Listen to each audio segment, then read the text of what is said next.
What's up guys, and as promised, here's the Hasbro Basic Spider-Man Far From Home Molten Man, or as I like to call him, Melty Lava Man. Now I've also been looking for the basic Mysterio and black and red suit Spidey, but I can't seem to find them anywhere, and you would think those would be like the first ones to hit store shelves, but oh well. Well, at least we got Melty Lava Man here, so let's go and get this review started. Flame on! Oh wait, wrong character. So starting with the box front, you get the cool Spider-Man face as well as some molten blasting action and the sweet Spider-Man logo. Here's one side of the box, the top, and the other side of the box. And here's the back with a glam shot of the Molten Man. He kind of looks like a Halloween jack-o'-lantern in that picture. And here's some wording if you want to read that. And the other figures, I'm still iffy on these two. I got him, obviously. And here's the bottom with the UPC.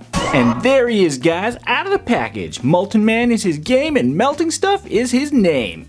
Wait, I think I got that backwards. And starting with the head, we get Melty Lava Face, and honestly, he really does remind me of a Halloween jack-o'-lantern, especially with the orange eyes and mouth there and nose, but it's pretty cool overall. It's got nice melty details all over. It's a translucent plastic, and it looks like they put kind of a gold just kind of brushing over it to give it kind of a textured look, a layered there. And he actually has some teeth molded in there, which is really weird. It's like it's a skull. It's just odd, but cool. And moving on down to the body, we actually get a really cool looking sculpt. I'm really digging the way this figure looks so far. The body has some really nice melty lava sculpting on that translucent orange plastic there, which just looks so sweet. Like, I really dig it. Just look at all those kind of melted layers and all that stuff. And they added that gold dry brush there too to give it more of a melty lava molten look, which is pretty nice. It goes all the way around to the back there, looking pretty nice.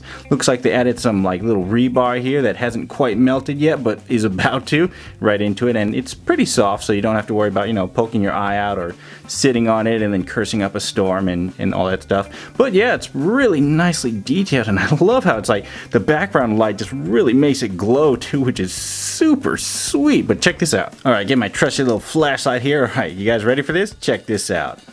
Woo, look at that. Man, it looks so awesome. Like, for you guys who like, you know, doing toy photography, can you just imagine like shining a light on this guy as you like take pictures? It just looks so awesome. Just everything glows when you hit him with that light. Just look at that. Man, I'm really liking this guy. Now, it's kind of like there's a theory where Mysterio is like, you know, maybe he just made these guys up. They're not actually, you know, characters in the movie, and he's just making them up as a illusion to make him look like a good guy. But honestly, we'll know when we see the movie, so no point in really making too many theories about it. But man, just look at that. It looks so cool. And here's a closer look at one of his lava arms here, and just, man, look at that. There's huge muscles, or not muscles. I don't think he has muscles. I think it's just a blob of melty lava. Looks pretty nice though, with all that detailing, the melty lava details, more of that gold dry brushing there, nice rebar sticking out here, which is actually pretty hard. Wow, that's doesn't seem safe. But anyways, it's got a cool hand here that's like got some flames coming out of it. No paint or anything like that. And although it looks like it should, you know, articulate because it's a separate piece, it does not. So don't try because you'll snap it off. Oh geez. Yeah, kind of slippery too. But anyways, here's his little hole here for his magma missile. That's a pretty catchy name there. Goes out to the other side. Now it actually doesn't have a spring, as you can see there. It uses kind of a tension system. As you can see, there's a plastic on the inside there and outside there that's smaller than the actual missile, so when you push it out from the side, it just kind of, and then it goes just like that. Yep, official terms. But anyways, here's his other arm here, which is a different sculpt, which is pretty nice, and it has more rebar sticking out, which is also unsafely hard probably. But he's got a nice droopy kind of melty lava dripping down there, which is super awesome. Kind of looks like slime, but definitely don't want to get hit by that because you might spontaneously combust. It's kind of soft too, not too bendy, so it holds its shape. Got some nice chain coming out there and his nice little hand, so it's just really nice. I really like this figure, guys. And here's his lava McLava legs, looking pretty nice as well, and nice and translucent, just like the rest. You got lots of nice Molten McMama details sculpted all over the leg, looking super sweet. Although all the paint, the little gold dry brushing, is only on the front, which is kind of a bummer. But then again, I guess front side facing forward is the way this figure is designed. He's got his kind of looks like Bigfoot feet. You can barely see it, but oh, there we go. That's better. He's actually got toes there, which is kind of funny. But then you take your fingers away, and he's just super translucent, looking super sweet. He's got a rebar here, although it's, you know, not painted, so you can't really tell. It kind of looks like it. It's pretty hard. No, this one's bendy, so that's good. And then there's the bottom of the feet for you with the Lego Jumbo. That's also pretty translucent, so that's a plus, except for that white part. And for articulation, his head actually rotates. I was actually really surprised by that. It looked like it was just one piece there. Actually has a little bit of side to side too as well, and an ever so slight up and down. But what's really cool is it actually pops right off just like that, nice and easy there. His head is pretty soft and squishy there. That's what it looks like with the ball joint. And you can actually interchange the head with the Stealth Suit Spidey. They both look equally stupid. Now his arm articulation though is not symmetrical at all. It does rotate, both of them, and they both have shoulder joints there, as you can see. This one rotates there.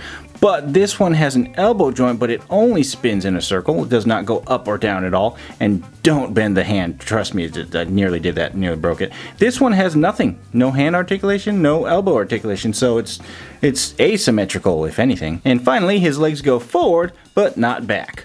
And for accessories, he comes with this Magma missile here, which is a pretty catchy name. I really like it. And honestly, it's just a stick of that translucent plastic with a flame on the end there, which is, you know, nice and round and all that stuff. So it's about as simple as they come. And that little lump there is for that, you know, the tension system, so that it goes pew when you put it in the thing, which I'll show later.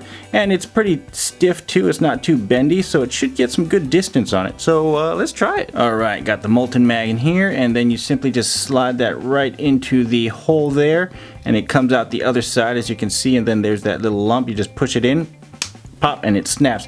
And I actually tried it a little earlier, and this thing actually has quite a bit of power and distance. It's like, it's more powerful than a spring, so I think it's better, but let me show you. Alright, now let's just do a distance test here to see how far it goes. It's actually pretty hard to push, and if you do it enough times, it actually kind of hurts your thumb. But let's go ahead and push that there, and watch this.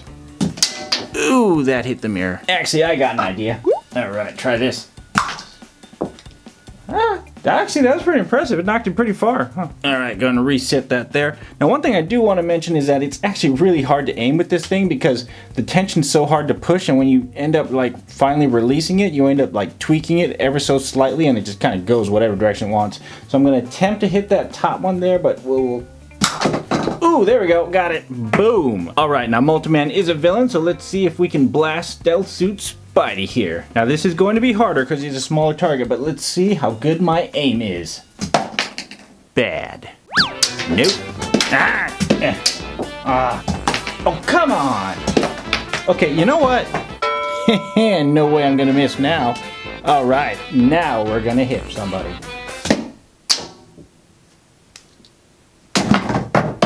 Alright, and for some comparisons, here he is again next to the impossible to hit Far From Home Hasbro Basic Stealth Suit Spidey, the Hero Vision Infinity War Iron Spider, the Hasbro Basic Into the Spider-Verse Miles Morales, and the Marvel Legends Infinity War Iron Spider. Yeah, get these off the screen. And here he is next to some Hasbro Basic Avengers Endgame figures, and man, he looks really tiny next to him. He's more like a mini Molten Man. And here he is next to some Marvel Legends, and man, if you thought he looked small before, he really looks small now. I mean, I was kind of hoping he'd be more like Cole Obsidian sized, like that guy right there, but apparently not. Spidey's on a skateboard, what?